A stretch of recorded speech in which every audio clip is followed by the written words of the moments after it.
La temperatura se desplomó. Los pájaros caían muertos del cielo por el frío que hacía. Las tormentas gélidas se multiplicaron y nevó en julio. La Tierra se vio sumida en una era glacial. Fue una situación desastrosa. Pero no se trata de la glaciación de hace 15.000 años, cuando vivían los mamuts peludos. Se trata de una época distinta del frío cataclísmico que comenzó hace solo 7 siglos. Un periodo que se conoció como la Pequeña Edad de Hielo. Algunas personas murieron congeladas a principios de septiembre. Era un suceso extraordinario. De los siglos XIV a XIX, la Pequeña Edad de Hielo se cebó en la humanidad. Millones de personas fallecieron por la reacción en cadena que desató el frío en la civilización. Los sufrimientos fueron espeluznantes. Parecía que el clima conspiraba para destruir a la gente. ¿Podría repetirse de nuevo? Algunos de mis compañeros creen que podríamos caer en un periodo de brusco enfriamiento en cuestión de décadas. ¿Una nueva glaciación sembraría el caos? Resulta plausible que en esas condiciones se utilizasen armas nucleares. ¿Es el pasado una ventana que muestra nuestro futuro? ¿Cuál es la cruda y fría realidad de la gran glaciación más reciente de nuestra historia?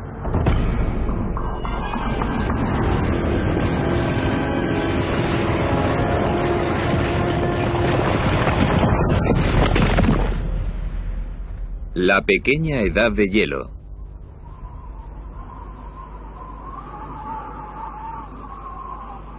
En verano de 1653, en lo alto de los Alpes franceses, un monstruo se arrastraba hacia la aldea indefensa de Natashe.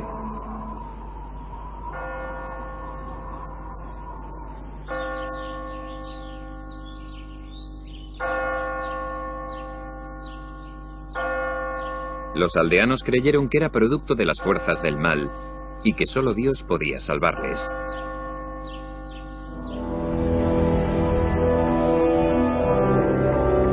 Un contingente de sacerdotes, armados solo con agua bendita, partió para enfrentarse al monstruo cara a cara.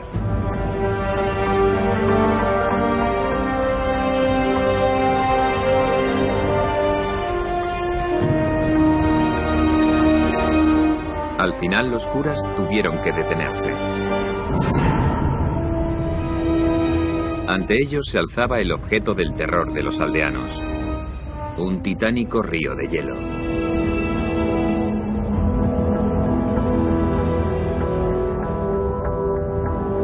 El glaciar era uno de los muchos de los Alpes que estaban avanzando más rápido y más lejos que en miles de años. Los campesinos alpinos estaban rodeados por una masa de hielo que se estaba tragando sus aldeas y tierras de labor. Creían que solo existía una explicación: los glaciares estaban poseídos por el demonio.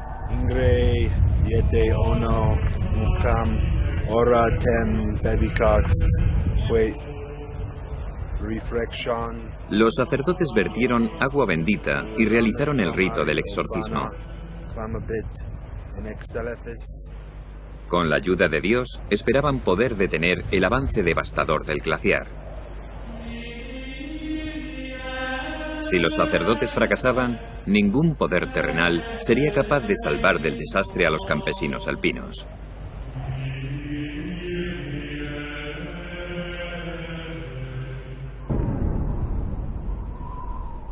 Aquel gélido día, nadie tenía ni la más remota idea de que los glaciares que les amenazaban no eran más que una pieza del rompecabezas climático que se mantuvo entre los siglos XIV y XIX. Fue una época que ahora se conoce como la Pequeña Edad de Hielo. Sus efectos fueron mucho menos pronunciados que los de la última gran edad de hielo que había concluido unos 10.000 años antes, cuando el 30% del planeta estaba cubierto de hielo. Aún así, su impacto en muchas partes del mundo fue devastador. El refrescamiento de la pequeña edad de hielo supuso una bajada de unos 2 o 3 grados por debajo de la temperatura media de la actualidad. Puede que no parezca mucho, pero si lo viviéramos en la edad moderna, tendría un grave impacto en nuestras vidas. Sin embargo, fue más un periodo de volatilidad climática extrema que de frío constante. La pequeña edad de hielo fue una época de cambios climáticos muy volátiles, mezclados sin ningún tipo de lógica o ciclo. No se podían predecir. Fueron cambios modestos comparados con las cosas que se observan en los registros geológicos.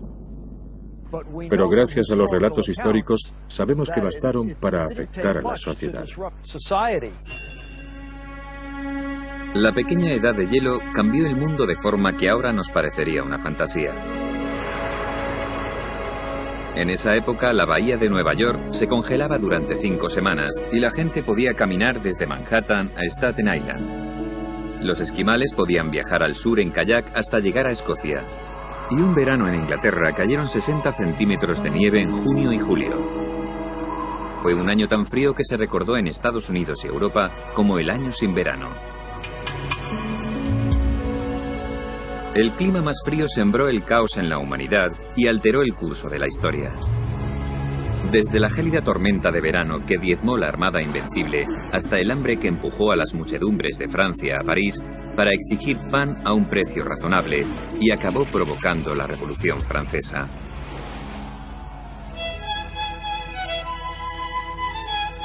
Si una teoría reciente es cierta, la pequeña edad de hielo ayudó a producir el sonido exquisito de los violines Stradivarius. También resulta sorprendente que la pequeña edad de hielo es la razón por la que los norteamericanos de hoy beben 11 veces más cerveza que vino.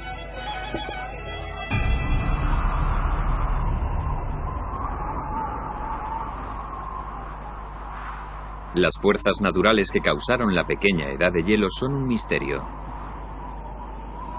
Los climatólogos están decididos a desentrañarlas porque creen que no se trató de un acontecimiento aislado, sino que forma parte de un ciclo recurrente. La pequeña edad de hielo puede ser un gélido antecedente de nuestro futuro. La razón por la que es importante estudiar la pequeña edad de hielo es porque nos da una idea de cómo son posibles las grandes fluctuaciones climáticas, en otras palabras, de lo que la naturaleza nos tiene reservado. Si nos hacemos una idea de cómo fueron las grandes variaciones climáticas del pasado, nos haremos una idea de lo que será posible en el futuro. A pesar de todo nuestro poderío tecnológico, no podemos controlar el clima. Y la pequeña edad de hielo nos ofrece una perspectiva fascinante del mito de que el clima no cambia. Sí que cambia, y es un peligro para nosotros ignorar esos cambios.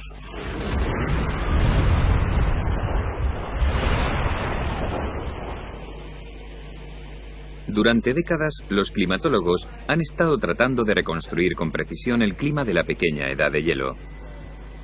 Sus avances han sido limitados porque los datos instrumentales fiables como la medición de la temperatura y la pluviosidad se remontan a apenas hace 2 siglos.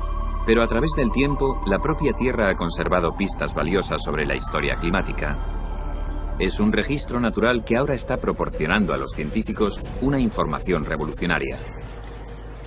Uno de los archivos más ricos se encuentra a varios kilómetros bajo la superficie de los océanos mundiales.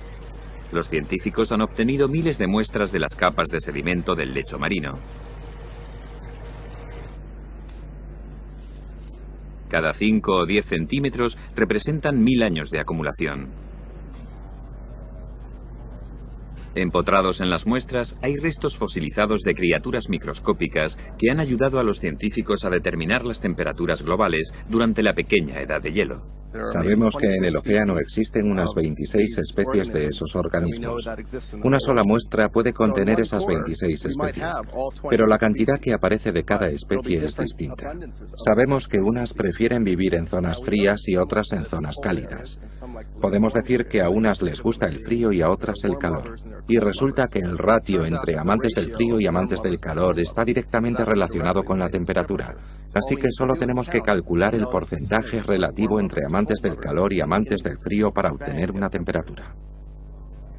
Las muestras de sedimento han sido un valioso recurso para ayudar a los científicos a determinar que durante la pequeña edad de hielo, la temperatura media era entre 2 y 3 grados más baja que en la actualidad. Aparentemente, el cambio apenas afectó a la Tierra. Pero los climatólogos han descubierto que las poblaciones humanas son vulnerables incluso a los menores descensos de temperatura.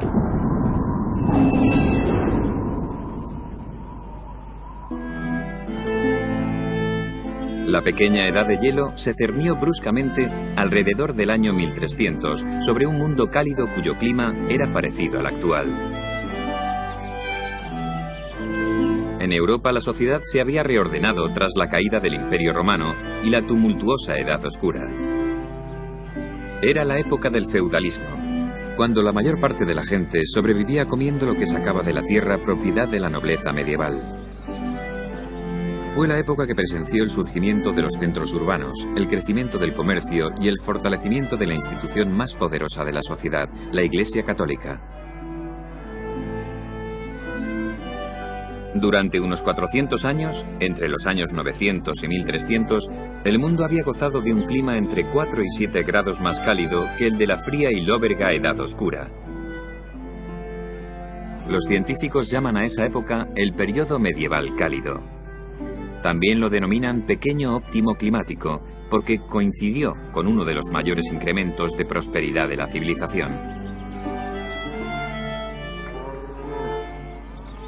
A lo largo del periodo medieval cálido existía la sensación de que las cosas estaban mejorando. La sociedad experimentó una sensación de crecimiento, creatividad y vitalidad. En esa época la gente dependía mucho de la agricultura. Si las cosechas fracasaban, la gente se moría de hambre.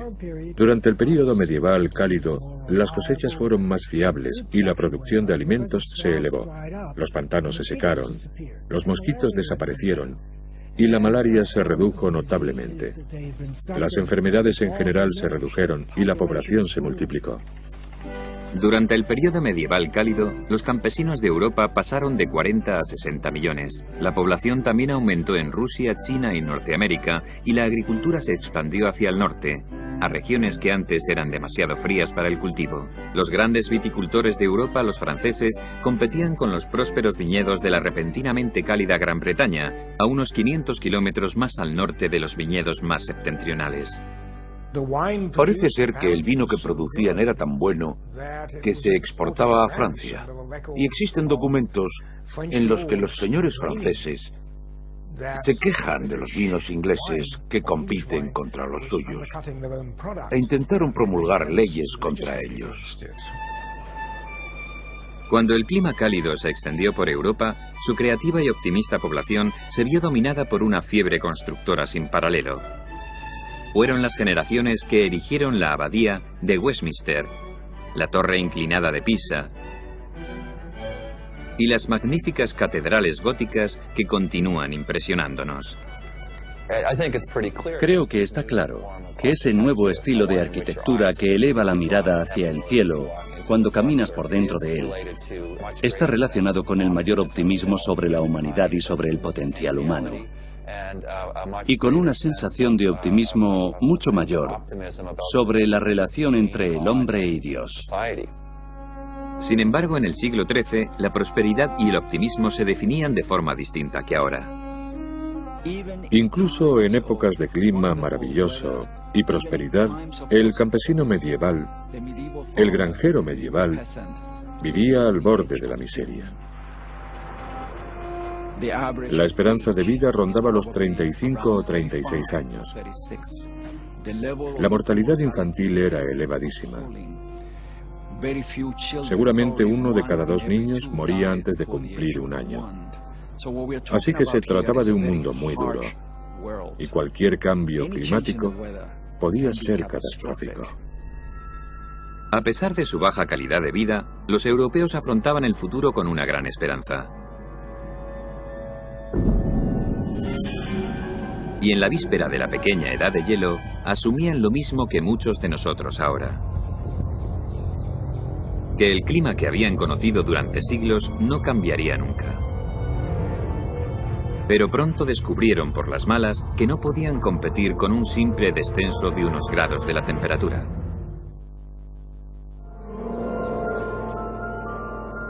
A principios del siglo XIV, un refrescamiento inesperado se cernió sobre el cálido mundo de la Edad Media. Con una velocidad brutal, en el curso de tan solo una década, la temperatura global media se redujo unos 4 grados por debajo de la actual. El cambio fue tan siniestro como sutil. La pequeña edad de hielo puso al descubierto todas las vulnerabilidades de la sociedad medieval y desató una devastadora reacción en cadena que se prolongó 500 años. Creo que la idea de que durante la pequeña edad de hielo el mundo se volvió más frío es excesivamente simplista. En el norte de Europa, por ejemplo, hacía mucho frío, pero el mundo entero no se sumió en un frío gélido. En lugares como Europa Occidental, lo que ocurrió no fue solo que la temperatura media era más baja, sino que también el clima era más extremo. Y en muchos inviernos, las temperaturas eran considerablemente frías. Desde Noruega a Nueva Zelanda, los glaciares comenzaron a avanzar con rapidez y se extendieron más que en los 10.000 años previos. En Inglaterra, el Támesis se congelaba con frecuencia e inspiró un carnaval tradicional llamado la Feria del Hielo. Los mercaderes y los feriantes acudían al río e instalaban puestos y atracciones. El primero se celebró en 1607 y el último en 1814. La Feria del Hielo fue uno de los pocos efectos colaterales agradables del repentino cambio climático. Lo más típico eran desastres como el del siglo XIV en Europa, que constituyó el primero ligado a la pequeña edad de hielo.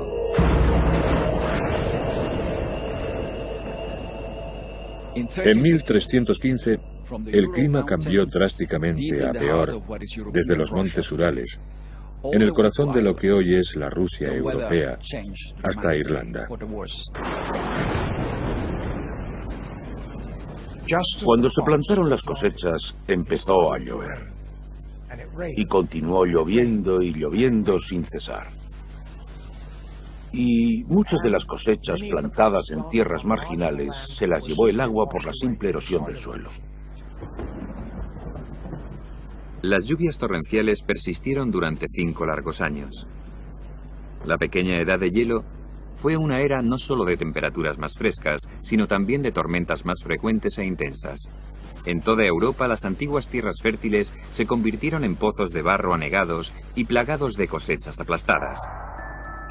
A la masa de campesinos cuya población se había incrementado durante el periodo medieval cálido, no le quedó nada para comer. Al final del primer año hubo una hambruna, y al final del sexto año, 1,5 millones de personas habían muerto en toda Europa, de hambre y enfermedades relacionadas con el hambre. Durante la gran hambruna los delitos se multiplicaron. Los ladrones de tumbas robaban los objetos valiosos de los cadáveres y los cambiaban por alimentos. Los desesperados asaltaban a cualquiera que llevase comida. Cuando acabó la crisis, hacia 1320, los traumatizados supervivientes regresaron a su duro trabajo en los campos secos. Pero no supieron entender que la elección de las cosechas que plantaban continuaría haciéndoles peligrosamente vulnerables. Durante la pequeña edad de hielo, los campesinos solían cultivar cereales, trigo, cebada, avena y centeno, con los que preparaban las sopas de las que dependía su supervivencia. Eran cereales hechos a la medida del clima benigno del periodo medieval cálido. Pero sus largos tallos sobre tierra, expuestos a los elementos, los convertían en víctimas fáciles de la pequeña edad de hielo. El problema es que el grano es la parte más pesada de la planta. Y cuando hay fuertes vientos o grandes lluvias, son plantas muy vulnerables, que se rompen y se aplastan con facilidad. Y si caen al suelo, una vez que el grano entra en contacto con la tierra húmeda, ya no se puede usar. En toda Europa las cosechas fallaron esporádicamente en los siglos venideros. Y una hambruna tras otra produjo una cosecha de muerte. Entre 1371 y 1791, Francia se vio asolada por 111 hambrunas. En 1601, una hambruna mató a 500.000 personas en Rusia. En un mundo en el que había tan poca comida, la mayoría de la gente estaba hambrienta todo el tiempo. En esa época era común que las familias con varios hijos mataran a alguno para reservar comida para los otros. La historia de Hansel y Gretel es muy representativa de esa época de la Edad Media. Los padres que no tenían suficiente para comer llevaban a sus hijos al bosque y los abandonaban para poder alimentarse ellos mismos y a sus otros hijos. La gente no solía morir de hambre, moría de enfermedades relacionadas con el hambre. Los episodios de malnutrición y otras dolencias que se acumularon tras el desastre de 1315 debilitaron a la población y la hicieron más vulnerable a los estallidos de peste bubónica que asolaron Europa en la Edad Media.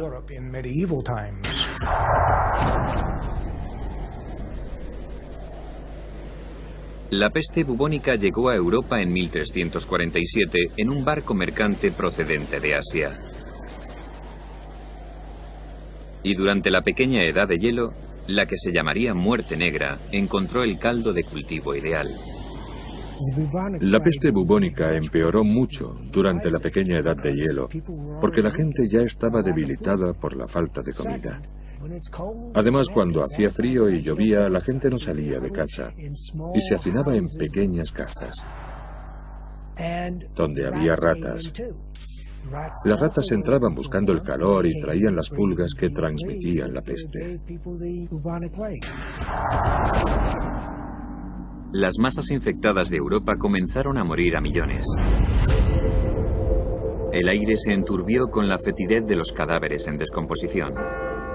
Las campanas de las iglesias doblaban noche y día por los muertos. Los penitentes que creían que la plaga era la ira de Dios vagaban de una ciudad a otra flagelándose. Esas tristes procesiones contribuyeron a propagar más la peste. Cuando terminó la plaga en 1351, habían muerto 25 millones de personas, un tercio de la población. Los que sobrevivieron continuaron sufriendo persistentes hambrunas y enfermedades, muchas de las cuales se incubaron a causa de la pequeña edad de hielo. En muchos puntos de Europa, la desesperación llegó al límite. Hubo quien creyó que la climatología errática era la obra maligna de sus vecinos, a los que acusaron de brujería. Las estadísticas son espeluznantes. En 1563, la ciudad de Weissenberg quemó a 63 mujeres por brujas. En el cantón de Berna, más de 1000 personas murieron por brujas. Era histeria colectiva.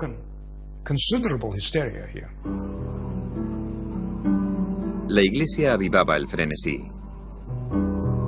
En 1484, el Papa Inocencio VIII promulgó un decreto en el que culpaba a las brujas del clima frío y destructivo de Europa. En los siglos XIV y XVII, el mal clima y las cazas de brujas fueron de la mano. Según algunos historiadores, unos 50.000 hombres y mujeres acusados de conjurar tormentas diabólicas murieron en la hoguera.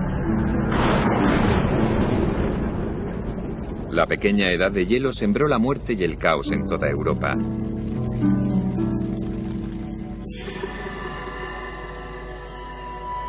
Otra víctima fue una remota colonia de atrevidos exploradores al borde del mundo conocido.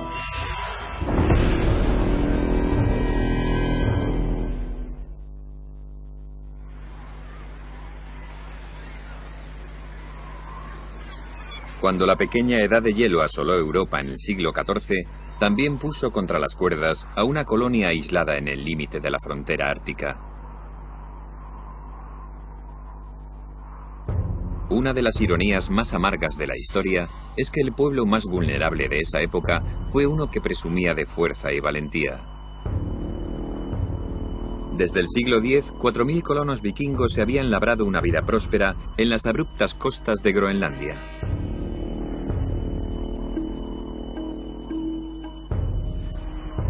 Aunque no eran muchos, la historia les convertía en protagonistas del mayor drama épico de la lucha por la supervivencia en la pequeña Edad de Hielo. Los colonos eran la vanguardia del pueblo más temido y dominante de su época. Los violentos vikingos habían aterrorizado a media Europa y habían navegado por el Atlántico hasta Norteamérica.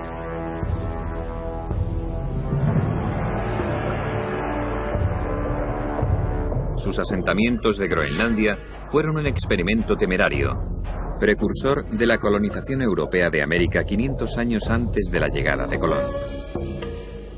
Pero la pequeña Edad de Hielo puso un gélido fin a su experimento.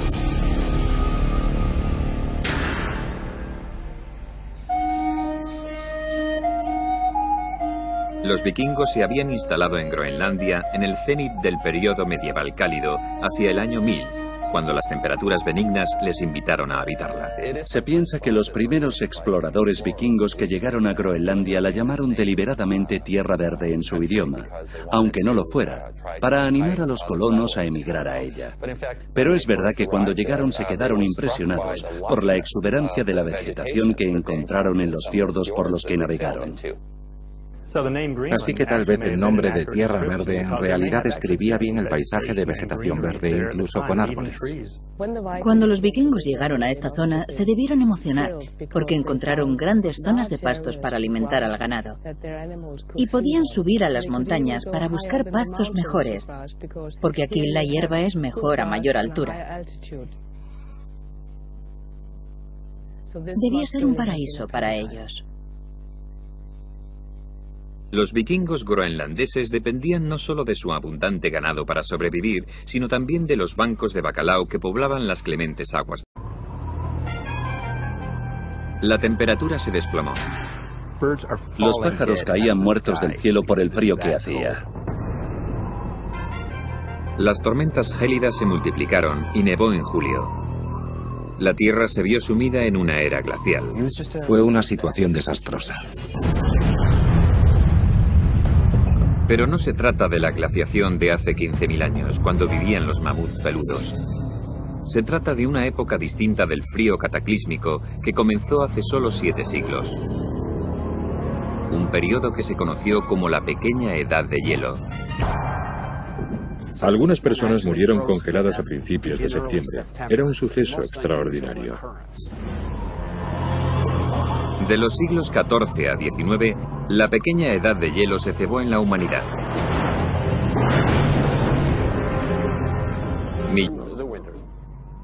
Y cuando acababa el invierno, las vacas estaban tan debilitadas por haberlo pasado así, que los granjeros tenían que sacarlas en brazos, como si fueran bebés. Las llevaban en brazos a los campos para que recuperasen fuerzas en primavera y verano.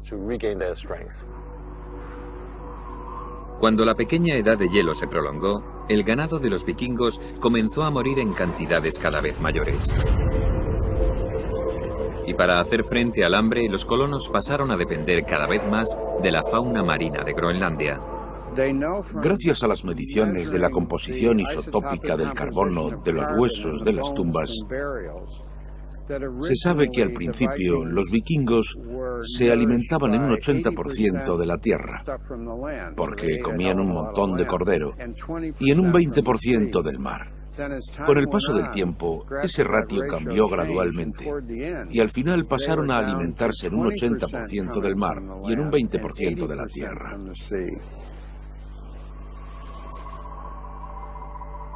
El destino de los vikingos se empeoró cuando las aguas que constituían su única fuente de comida comenzaron a congelarse. Los bancos de bacalao de Groenlandia, sensibles a la temperatura, huyeron de las frígidas costas en busca de mares más cálidos al sur. Los vikingos comenzaron a morir de hambre.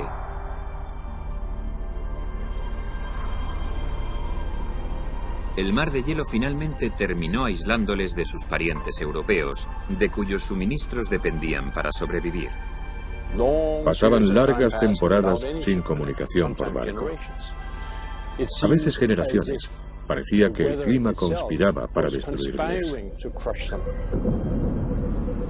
Había otro factor conspirando además del clima. los propios vikingos. Habían aprendido una lección para sobrevivir a la pequeña edad de hielo, pero prefirieron ignorarla durante más de un siglo. Desde el principio habían compartido Groenlandia con el pueblo nativo de los Inuit, que a lo largo de los siglos se habían adaptado magníficamente al entorno helado. A diferencia de los vikingos, los Inuit sabían pescar durante los meses más fríos del invierno. El secreto de su éxito estaba en sus arpones de marfil, que eran de alta tecnología comparados con las vastas lanzas de los vikingos. Conocían la cultura inuit y sabían que los inuit sobrevivían bien a los inviernos. No lo hacían cómodamente, pero sobrevivían. Y conocían bien sus técnicas de pesca, pero no las adoptaron. ¿Por qué? Seguramente porque pensaban que los inuit eran inferiores. Los noruegos llamaban a los inuit Kalinga, que es más bien un insulto. Significa gente pequeña y fea. Si hubieran estado dispuestos a colaborar con esa otra raza e incluso a mezclar sus genes con ella y mezclar las culturas, habrían sido capaces de adaptarse al país. Pero se negaron y ese error acabó matándoles.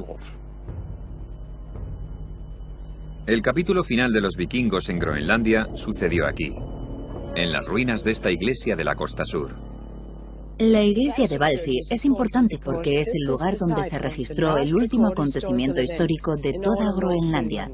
Aquí se celebró una boda en 1408. Y fue una gran boda, porque la fuente dice que llegaron invitados incluso desde Islandia.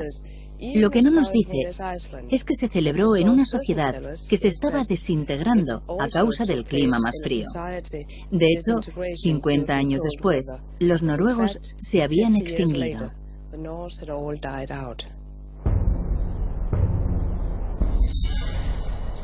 La pequeña edad de hielo acabó con una raza temible famosa por su dureza y por su espíritu invencible.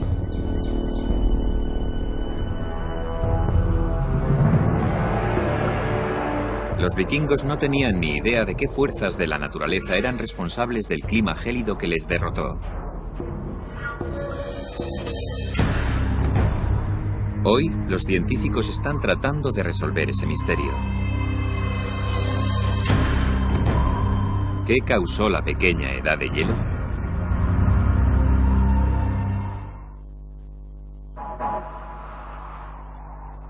Hoy, 700 años después del comienzo de la pequeña edad de hielo, los climatólogos siguen debatiendo qué procesos naturales la desencadenaron. ¿Qué provocó el brusco cambio climático que acabó con los vikingos? ¿Y qué destruyó a millones de personas del mundo medieval? No existe un consenso claro, aunque no por falta de teorías. Creo que la causa básica de la pequeña edad de hielo fue que en esa época recibimos menos radiación del Sol.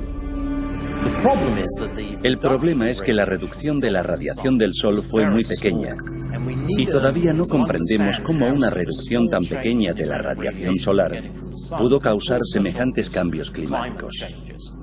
Durante la pequeña edad de hielo, el calor del Sol se redujo tal vez en un 0,5%, una cantidad muy pequeña.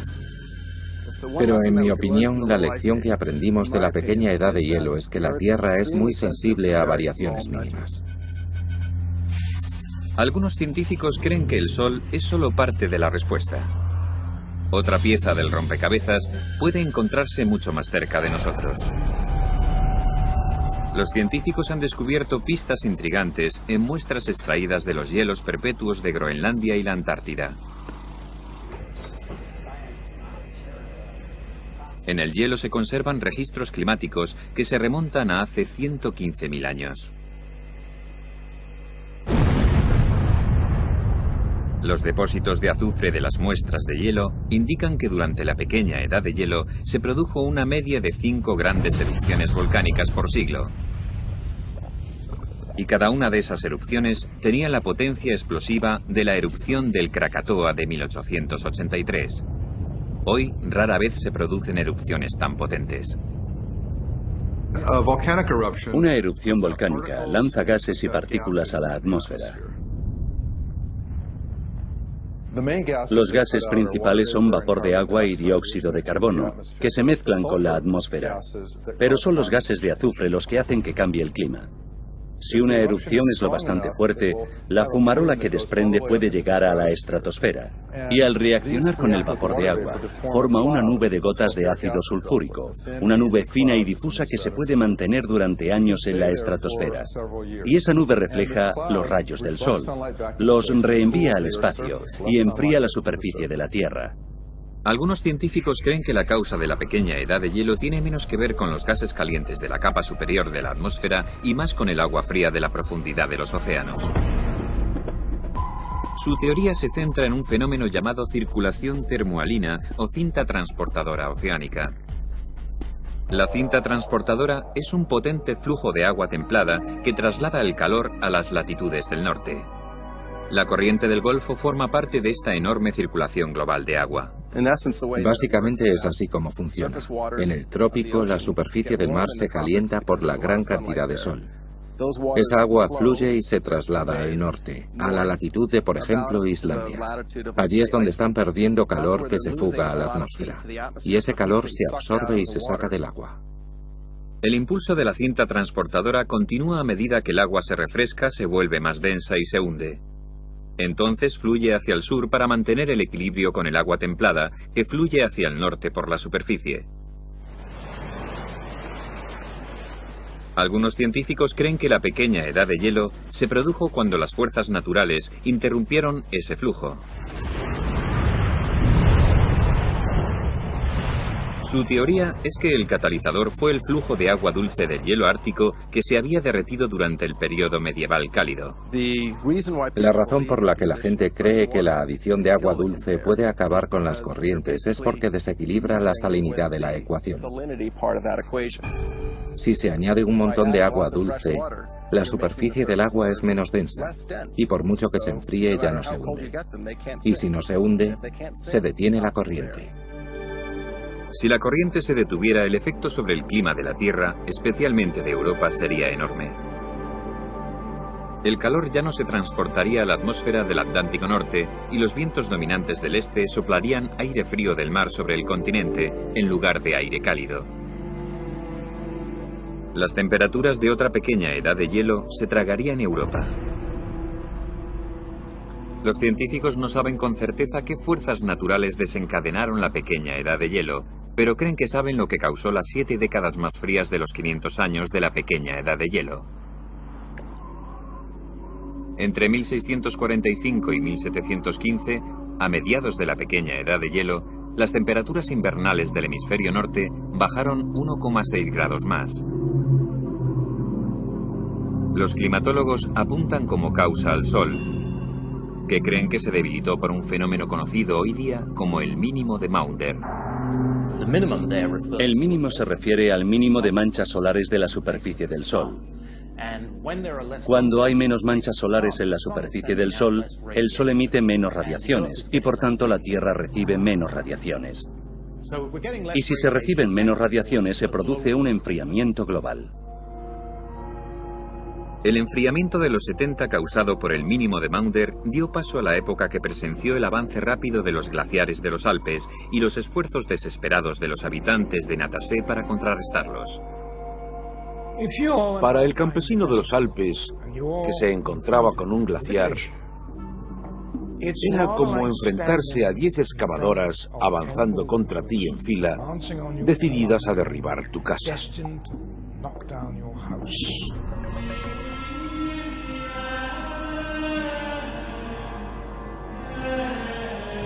No podía hacer nada, excepto interceder ante Dios para que lo detuviera.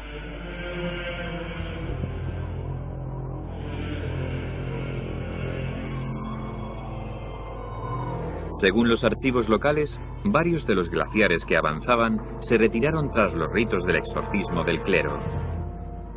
Pero muchas placas de hielo reanudaron su avance y continuaron engullendo granjas y aldeas. En el siglo XVII, los europeos no tenían forma de saber que la pequeña edad de hielo duraría 2 siglos más y que nuevos y terroríficos desastres aguardaban a la civilización.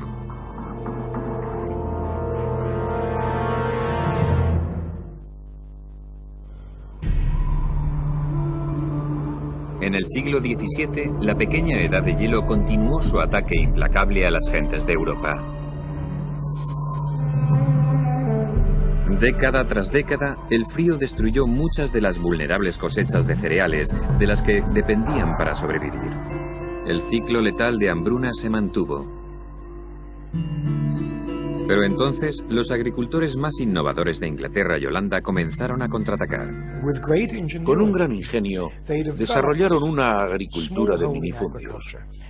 Plantaron cosechas de nabos y tréboles que vendían a los criadores de ganado. El resultado fue el nacimiento de la agricultura relativamente moderna. Era una agricultura que no se basaba en los cereales, sino en cultivos mucho más resistentes al frío, la humedad y la sequía.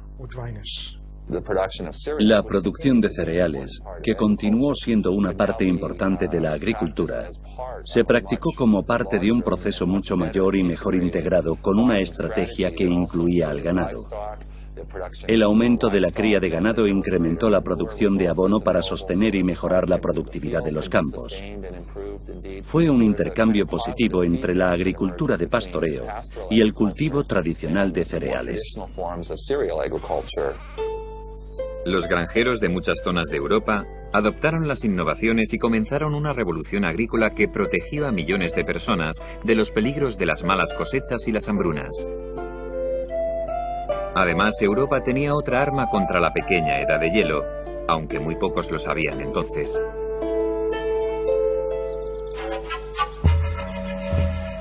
Un siglo antes, en el siglo XVI, los exploradores españoles habían traído una raíz invisible de los Andes peruanos: la patata.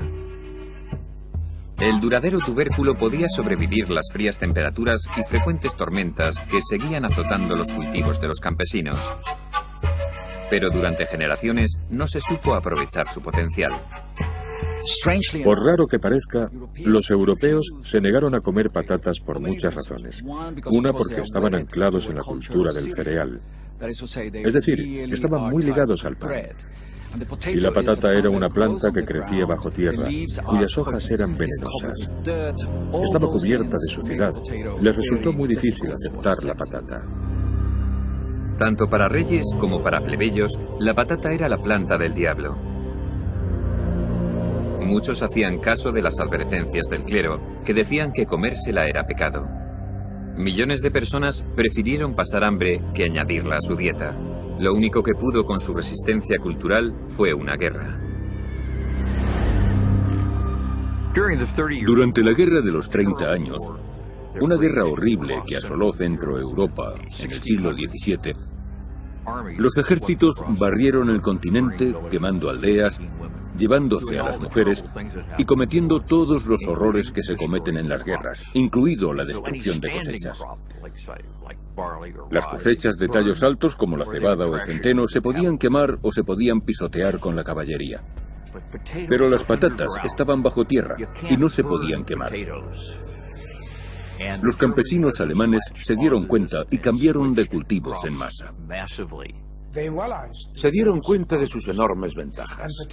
Las patatas se convirtieron en un cultivo muy popular en el norte de Europa y salvaron la vida a miles de personas.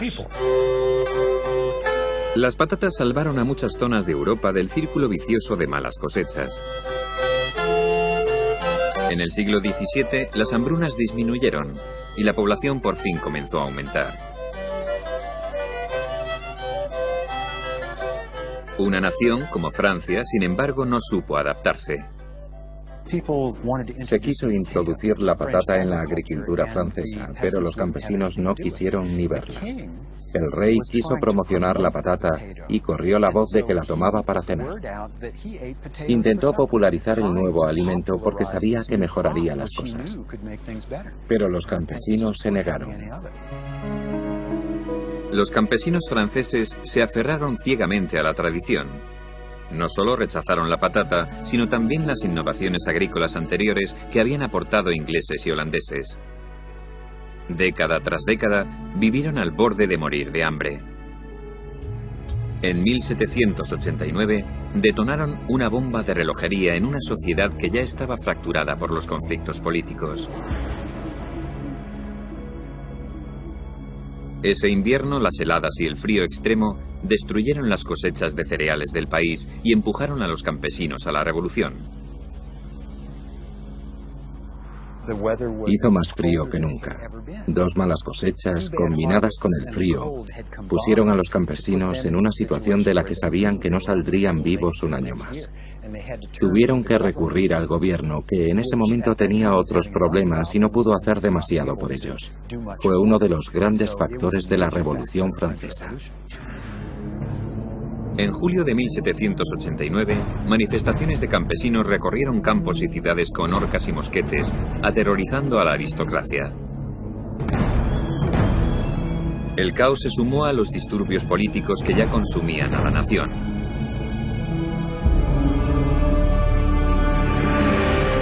Tres semanas después, la Asamblea Nacional Francesa proclamó la Declaración de los Derechos del Hombre y del Ciudadano y puso a Francia rumbo a la democracia.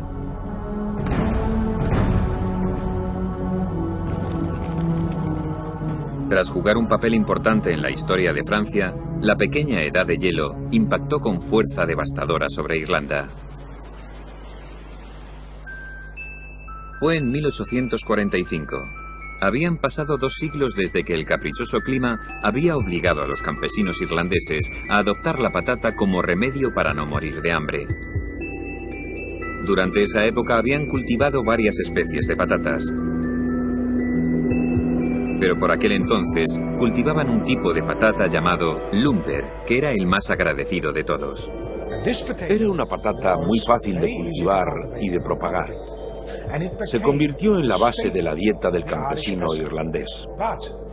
Pero era una patata de baja calidad, muy acuosa y muy propensa a las enfermedades. La población de Irlanda, alimentada con patatas, se había triplicado en 200 años. 6 millones de irlandeses dependían de la patata como única fuente de alimento. Pero entonces una misteriosa plaga atacó las cosechas de patata y el tubérculo que daba de comer a toda la nación se disolvió en una masa negra incomestible. La gran hambruna irlandesa duró 5 años. El sufrimiento del pueblo quedó registrado en los grabados dibujados por los artistas del London Illustrated News. Niños muertos de hambre mordisqueaban hierbajos. Debilitadas por la malnutrición, miles de personas murieron de cólera y tifus. Madres moribundas con hijos muertos en brazos pedían limosna para comprar féretros. El sufrimiento fue espeluznante. Hay historias de cadáveres tirados en la calle sin enterrar, en las aldeas, devorados por las ratas. La gente se encontraba personas dentro de las casas, tumbadas en la cama, demasiado débiles para moverse, porque se estaban muriendo de hambre o de disentería. Cuando terminó la gran hambruna irlandesa en 1851, la destrucción había sido incalculable. Se estima, y es un cálculo conservador, que 1,5 millones de campesinos irlandeses murieron en la gran hambruna. Se conoció como la Gran Muerte.